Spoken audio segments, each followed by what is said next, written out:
Quero convidar você a abrir a sua Bíblia no livro de 1 Timóteo.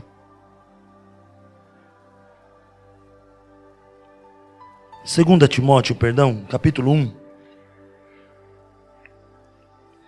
Versículo de número 7. Glória a Deus.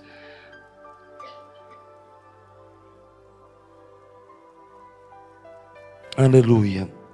Pai, aqui está a Tua palavra, nós queremos Te pedir a Tua graça, a Tua unção, a Tua sabedoria.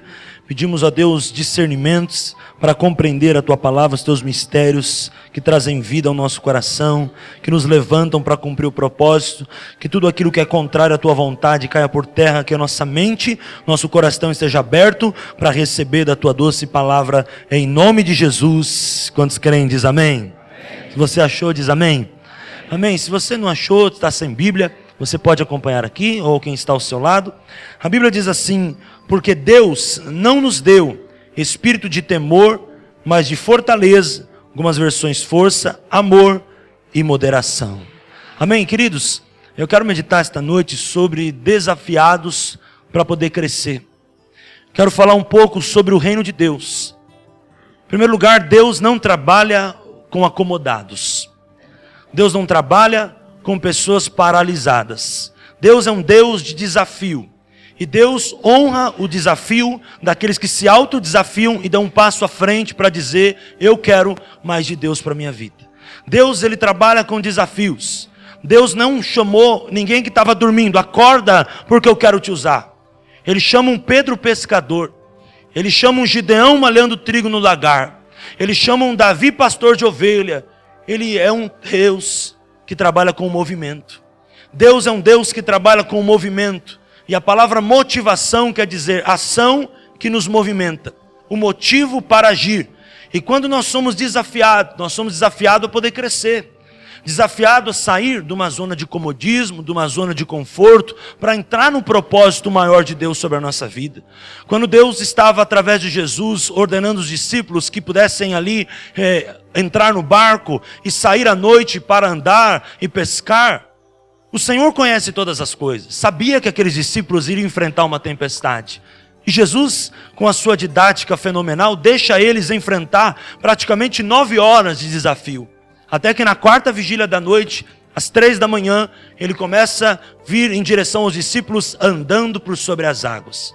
Os discípulos olham de longe, não entendem, estava muito difícil, muito nublado. Quem conhece o mar da Galileia sabe o quanto é nublado. E chega naquele momento, os discípulos disseram: é um fantasma. Ele chega e de longe ele diz: não, sou eu. E quando ele diz: não, sou eu, ele diz: não temais. É interessante que os discípulos estavam tendo a experiência deles. Mas quando Jesus chegou, Jesus participou da experiência com eles. E há um diferencial entre você ter uma experiência sozinho, o seu autodesafio, de você ter uma experiência com Deus. Porque quando Jesus chegou, eles estavam vendo de longe que era um fantasma. Mas interessante a Bíblia quando ela diz, Jesus falando: sou eu, não temais. A partir daquele momento, entra paz no coração dos discípulos, porque eles sabiam quem estava falando. Irmãos, nós sabemos o Deus que está falando conosco hoje aqui. Nós sabemos que o nosso Deus tem toda a glória, tem toda a honra e tem todo o louvor. Nós sabemos que Deus tem poder no céu, na terra e debaixo da terra. Nós sabemos que Deus tem poder para nos desafiar. Ele diz aqui para nós: eu não dei espírito de medo para vocês. Pelo contrário, eu dei espírito de força, de amor e de moderação. Sabe, irmãos, nós não podemos andar no medo. O primeiro impacto que atrapalhou os discípulos de desfrutar o melhor de Deus foi o medo. O primeiro impacto que aconteceu com os discípulos foram gritar. E é o que acontece com a gente quando a gente está com medo. A Bíblia diz que eles se assustaram e logo gritaram, porque eles tiveram medo. O problema de muitos irmãos é que não têm entrado no sobrenatural por causa do medo. A Bíblia diz aqui: Deus não deu espírito de medo. Pelo contrário, nos deu espírito de força. Receba da força de Deus sobre a tua vida esta noite. Nos deu espírito de amor. E nos deu espírito de moderação, quer dizer também equilíbrio. Ou seja, Deus nos desafia para algo maior, para algo a mais na nossa vida espiritual. Esse texto me chama a atenção porque antes Paulo estava ministrando Timóteo a respeito da fé, a respeito da família, a respeito dos valores. e dizendo para Timóteo: Timóteo, o que está acontecendo na tua vida é grande, mas é apenas o começo do que Deus vai fazer na sua vida. O que está acontecendo na tua vida é tremendo, é poderoso, mas é apenas o começo do que Deus quer fazer na sua vida. Mas entenda uma coisa, você não pode ter medo. Entenda uma coisa, você não pode ter medo. Deus está dizendo para muitos aqui: entenda uma coisa, você não pode ter medo. Você não pode ter medo, porque Deus não te deu medo. O medo é do diabo. O amor do Senhor lança fora todo medo. O medo te impede do desafio chegar até você. O medo te impede de você fazer aquilo que Deus tem para a sua vida. Quando você está disposto a fazer a vontade de Deus, não tem medo, não tem nada, não tem diabo, não tem demônio que te segura, porque você está nas asas do Senhor e você alcança o propósito de Deus para a sua vida. Aquele homem, Eliseu, ele tinha uma fé. Eliseu, ele tinha uma fé determinante que a hora dele iria chegar. Quantos creem essa noite que a tua hora vai chegar? Quem tem promessa de Deus diz amém. Sabe, irmãos, muitas bênçãos já chegou para você, mas ainda eu creio que muitas bênçãos ainda virão sobre a tua vida. Mas é interessante que Eliseu, ele não paralisou por causa do medo. Eliseu, ele não paralisou por causa dos seus problemas. Naquele momento ele sabia que durante quase 20 anos ele tinha servido Elias e sabia que uma hora Deus ia chamar. Tanto que quando ele volta, Elias unge ele como um homem de Deus, como um profeta também. E naquele momento, quando Elias encontra ele, como Elias encontra ele? Trabalhando. A Bíblia diz que ele estava lavrando junto à 12ª fileira dos bois. Uma das coisas interessantes é o trabalho. Deus honra o trabalho da gente. A Bíblia diz que ele não fica esquecido do trabalho. E outra coisa interessante é que Deus honra o tempo espiritual sobre a nossa vida. O tempo de Eliseu ia chegar. Mas isso não era só uma palavra que Elias liberava sobre a vida dele, era uma palavra que ele tinha no coração dele. É interessante que quando ele estava junto às 12ª fileira de bois, ele poderia pensar: nunca vai chegar a minha vez. Tem 11 na minha frente. Para Deus me usar, ele vai ter que usar o primeiro. Depois ele vai ter que usar o segundo. Ele vai ter que usar o terceiro, 11º. Depois talvez Deus vai me usar. Se eu estiver vivo ainda. Eu não sei que horas, eu não sei que forma.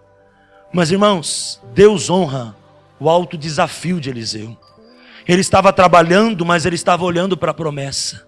Ele estava trabalhando, mas ele estava dizendo: eu quero crescer, eu quero cumprir o que Deus tem para a minha vida. Ele estava trabalhando e ele não estava vendo a sua limitação. Não veja a tua limitação, veja o tamanho do poder de Deus que está sobre a tua vida. E naquele momento, quando Elias chega, Elias ia dar o manto dele de autoridade. Ele não olha para o primeiro, nem para o 11º, nem para um deles. Ele olha para o segundo e diz: você, vem cá, sai dessa fileira, porque chegou a tua hora. É interessante que Deus honra a fé de Eliseu. Quando a Bíblia diz que Deus não nos deu espírito de medo, Deus nos deu fé. Uma fé que ele está dizendo aqui um pouquinho antes, não fingida. Uma fé que nos gera autoridade. O que nós precisamos como igreja, irmãos, é resgatar a autoridade que o mundo está querendo roubar da gente. É resgatar a fé que o diabo, a crise, está querendo roubar da gente. E a Bíblia diz: eu creio, por isso eu falo. Nós vamos falar, nós vamos declarar a palavra, até ela entrar e o milagre acontecer. Como a história que eu contei da mulher da cadeira de roda. Foi colocado um DVD para ela, para o marido dela, perdão. Ele estava na cadeira de roda há tanto tempo. Ele ouvia aquele DVD de palavra de fé. Ele ouvia a palavra de fé. Ele ouvia a palavra de fé. E ele falava para minha mulher: todo dia você vai pôr esse DVD para mim? Põe outro DVD para mim assistir. E todo dia ela punha de manhã, tarde à noite o DVD da palavra de fé. E ele perguntava: por que você está colocando esse DVD toda hora de fé para mim assistir? Não aguento mais. Ela falou assim para ele: até a hora de entrar no teu espírito e você saltar da cadeira e sair andando. Até que passou um tempo, irmãos, ele assistia aquele DVD de fé de manhã, tarde à noite. Até que um dia aquele homem salta da cadeira, começa a andar e é curado para a glória de Deus. Deus está esperando um passo de fé. Deus está esperando uma decisão. Deus está esperando uma decisão.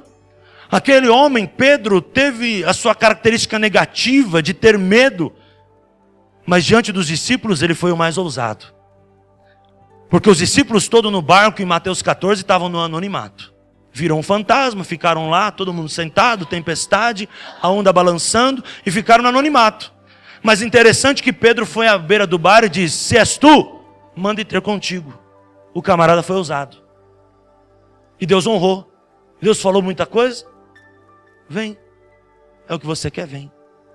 Ele começa a andar por sobre as águas. Ele começa a andar por sobre as águas. Pastor, mas ele teve medo, ele afundou. Aí tem uma lição espiritual. Quando você age no espírito, você age na ousadia. Quando você age na alma, o medo entra. É interessante, o primeiro impacto da palavra traz vida ao espírito. Pensa, você está andando sobre as águas, estou no espírito. Mas depois de um tempo a tua mente já começa a calcular. Como eu estou aqui, quando a tua mente entrar no meio, você muitas vezes sai do espiritual. A alma entra no meio, a mente matemática entra no meio, né? Como eu estou aqui, a mente calculista, e aí a alma entra. Quando a alma entra, o medo entra e ele começa a afundar. Mas interessante que ele diz: salva-me, Senhor. O Senhor dá a mão para ele. É interessante como eles voltaram para o barco, irmãos. Andando sobre as águas. Como você quer andar por sobre as águas? Sozinho? Você vai andar um pouquinho e vai cair. Com Deus, Ele te segura pela tua mão e te ajuda e te leva de volta para o barco. Andar por sobre as águas com Ele se torna mais fácil. E é interessante que enquanto eles andavam sobre as águas voltando ali para o barco, Jesus estava ensinando ele, dizendo: você tem pouca fé. Eu quero tratar a tua fé. Eu quero que você seja um homem de fé. Você não pode ter essa fé que você tem. Você, diante dos discípulos, foi o mais ousado, parabéns. Mas algo mais eu quero fazer na tua vida. Eles voltam para o barco. Deus acalma a tempestade, amanhece o dia. Os discípulos seguem a vida, voltam para a terra, vão seguir o ministério, as coisas acontecem, muita coisa amadurece, chega num determinado tempo, Jesus morre, ressuscita, sobe aos céus, passa um tempo, o cumprimento da palavra sobre a igreja de Mateus 16 se concretiza e começa a história da igreja primitiva. Quem era um dos pastores? O Pedrão. O homem que teve medo, mas o homem ousado. E naquele momento o Pedrão entra numa dimensão de maturidade fantástica. Porque, irmãos, a fé, ela é um processo de maturidade. Ela vai a cada prova, a cada luta, a cada desafio nos forjando. Por isso a Bíblia diz: eu faço que vocês andem de passo em passo, de fé em fé, de glória em glória. Quantos creem nisso? Até que em um determinado momento, olha o Pedrão, irmãos, para resumir. A pregação dele, mais de 3.000 almas aceitaram a Cristo. A sombra dele curava as pessoas. As pessoas, quando passava, colocava a roupa dos enfermos onde ele estava, para que pudesse levar para os enfermos, vestir os enfermos e os enfermos serem curados. Olha a autoridade do homem que teve medo. O problema não é ter medo. O problema é se manter com medo. O medo, ele é um processo. E muitas vezes o medo nos leva a depender mais de Deus. Nos leva a dizer: salva-me, Senhor. Porque se ele não tivesse medo, ele não teria afundado e não teria aprendido sobre fé. O problema é quando a gente permanece no medo. E aí a gente esquece do texto que a gente leu aqui. Porque Deus não nos deu espírito de medo, mas de força, de amor e de moderação. Por que de moderação, pastor? Porque Deus ensina. E Deus nos ensina não na aparência. Deus é especialista em tratar o caráter. Agora pense, irmãos. Pedro já era um cara difícil. Já era um cara totalmente razão. Se ele não tivesse, talvez, negado a Jesus. Se ele não tivesse, talvez, tido experiências negativas na sua vida. E se ele não tivesse afundado e tivesse vivido só os momentos bons do ministério, imagina o poço de orgulho que Pedro seria. Talvez Deus nem teria usado com grande poder na escadaria do templo. Deus está tratando o teu caráter, para que você possa ser um canal de bênção lá na frente. Deus está tratando você no teu interior, para que você possa viver o melhor de Deus lá na frente. Deus está tratando você de uma forma poderosa, e muitas vezes você pode até perguntar: pastor, mas Deus está me colocando na parede. Eu quero dizer, Ele coloca mesmo, porque Ele quer tratar o teu interior, até o ponto de você crer em João 7, que a Bíblia diz: do seu interior fluirão rios de águas vivas. Até o momento que você e eu pararmos de murmurar, reclamar, e como foi lido aqui, citado na hora da palavra, a palavra não volta vazia, e nós vamos clamar, e Deus vai responder de uma forma poderosa. Deus está colocando esse homem em uma situação tremenda. Deus estava também colocando aqueles homens da fornalha numa situação tremenda. O problema é que muitas vezes nós criamos a nossa teologia. Diga para quem está do seu lado. O problema é que nós criamos a nossa teologia. A Bíblia diz que o Senhor nos escolheu, nos gerou, nos constituiu, nos chamou pelo teu nome e diz: tu és meu. Amém? Isaías 43. Versículo 2. Vocês podem passar pelas águas, elas não te afogarão. Pelo fogo, ele não queimará. Para por aí. A gente muitas vezes pensa que Deus vai ser Deus, vai glorificar, e a gente não vai passar por situações. Vai passar.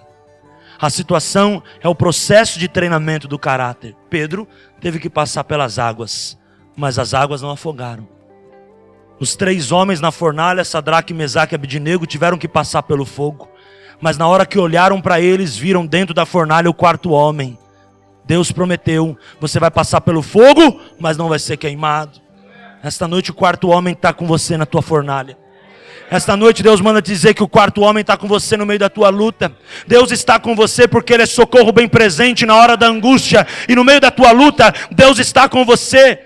Você, por causa do fogo, não está vendo ninguém. Mas quem está de fora está vendo que há com você o poder de Deus, a bênção de Deus, e nenhum mal chegará sobre a sua tenda.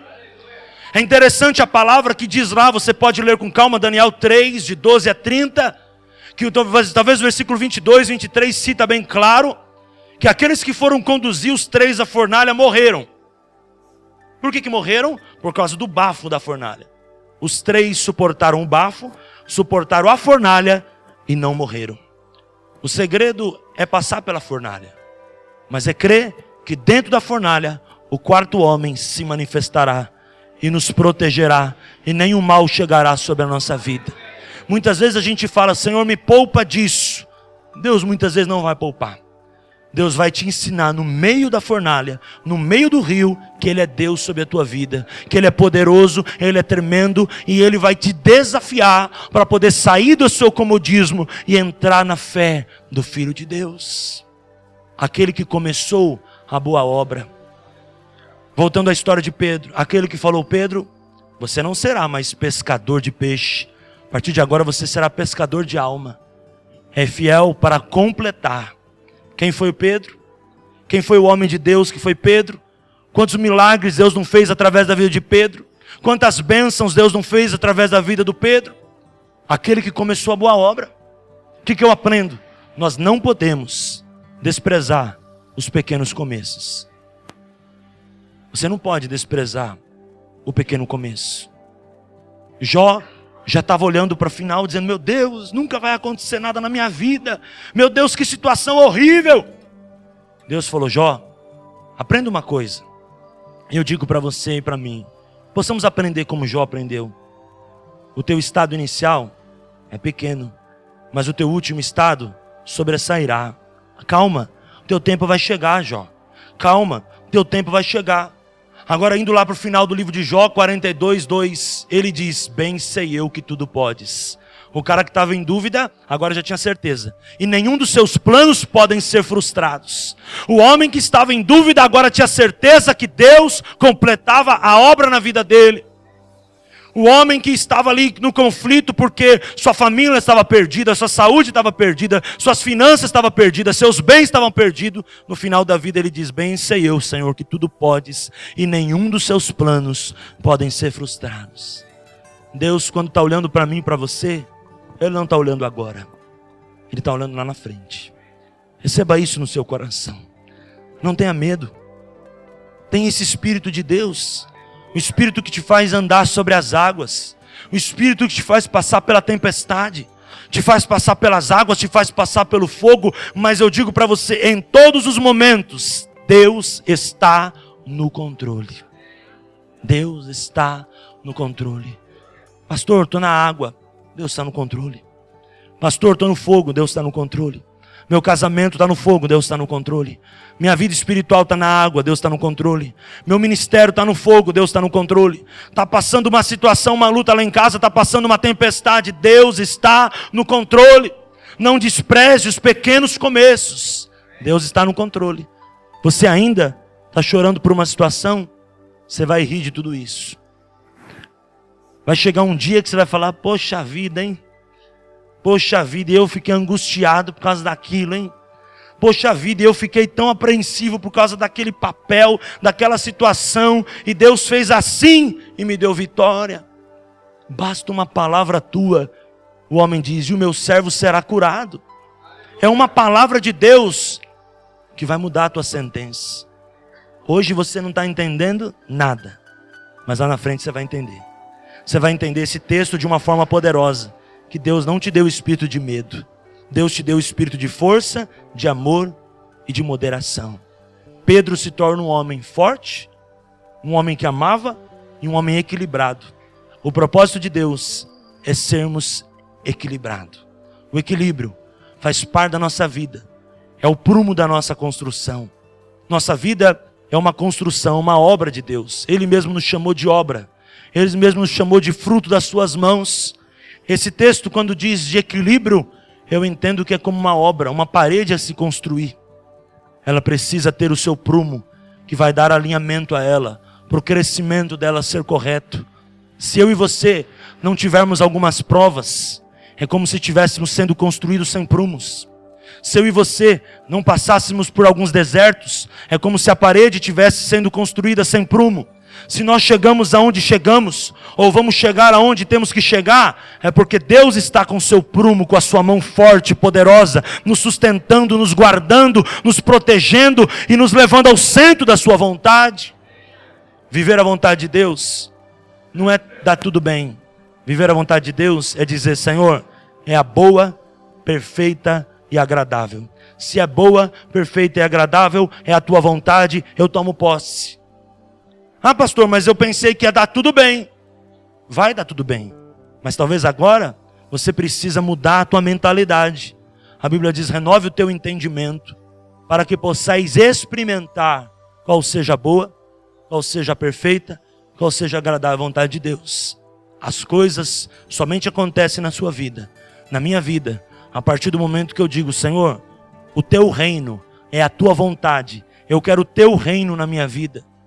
E Jesus disse para aqueles homens, o meu reino está em vós. Nós não podemos confrontar o nosso reino com o reino de Deus. Viver o reino de Deus é dizer, Senhor, eu vou colocar um pouco em stand-by a minha vontade e vou entender a tua vontade para a minha vida. A tua vontade, a vontade dele é boa, perfeita e agradável. Pastor, mas esse problema vai resolver amanhã? Não sei. Mas eu tenho certeza que se você obedecer a Deus, você vai viver a boa, perfeita e agradável. E Ele será o teu pastor e nada vai te faltar. E Ele estará no controle e vai abrir a porta e vai te abençoar e vai te amadurecer. E você lá na frente vai entender, não foi a minha, mas foi a boa, perfeita e agradável vontade de Deus. Que a boa, perfeita e agradável vontade de Deus possa se cumprir na sua vida, na minha vida, em nossas vidas, na vida desta igreja, em nossos ministérios, em nosso chamado, na vida dos Gideões, na vida de cada um de nós, que nós possamos viver a boa, perfeita e agradável vontade de Deus. Como aquele cântico do Kleber Lucas, se uma porta se fecha aqui, uma outra porta se abre ali. É assim o trabalhar de Deus. Eu não sei como, eu não sei quando, mas eu sei que Ele vai fazer. Eu ando pela fé. E nesses últimos 3 domingos nós temos falado sobre isso. Andar pela fé é não saber como, mas é saber que Deus irá fazer.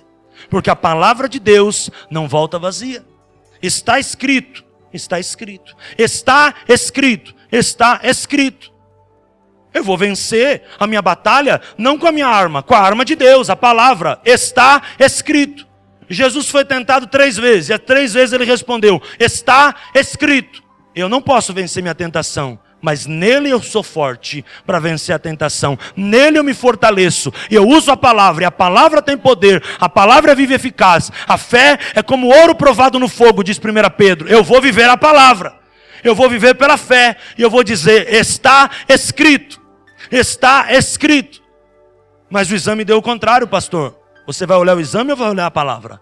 Olha a palavra e declara: está escrito, pelas pisaduras do Senhor, eu sou curado.